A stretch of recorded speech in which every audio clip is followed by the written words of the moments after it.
Hi dear friends, എല്ലാവരും സേഫായിട്ടിരിക്കുന്നു എന്ന് വിശ്വസിക്കുന്നു. ഇത് കണ്ട് ഞങ്ങൾ താമസിക്കുന്ന രാമപുരത്തിൻ്റെ ഒരു അവസ്ഥയാണ്. ഇന്നലെയും ഇന്നുമായിട്ട് നല്ല മഴയുണ്ടായിരുന്നു ഇവിടെ. അപ്പോൾ അങ്ങനെ ഇത് കണ്ട് റോഡാണ്, ഞങ്ങളിങ്ങോട്ട് കയറി പോരുന്ന റോഡാണ്. ആ റോഡിലൊക്കെ വെള്ളം നിറഞ്ഞിരിക്കുകയാണ്. ഇപ്പോൾ 2 ദിവസത്തെ മഴ ആയതുകൊണ്ട്, നല്ല മഴ ആയതുകൊണ്ട് തന്നെ വെള്ളം നന്നായിട്ട് കയറിയിട്ടുണ്ട്. അപ്പം താഴത്തെ ഒരു തോടും പാടമൊക്കെ ആയിരുന്നു റോഡിനപ്പുറത്ത്. അപ്പോൾ ശരിക്കും പറഞ്ഞാൽ ഇപ്പോൾ തോട് ഏതാണെന്നോ പാടം ഏതാണെന്നോ ഒന്നും നമുക്ക് അറിയാൻ പറ്റുന്നില്ല. ഇപ്പം വണ്ടിയൊക്കെ പോകുമ്പോഴാണ് നമുക്ക് മനസ്സിലാവുന്നത് റോഡാണെന്ന് തന്നെ.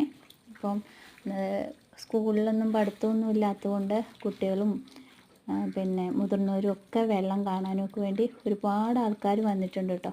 അപ്പം അങ്ങനെ പറഞ്ഞ് ഞങ്ങളും വെള്ളം കാണാൻ വേണ്ടി താഴോട്ട് ഇറങ്ങി വന്നേക്കുവാണ്.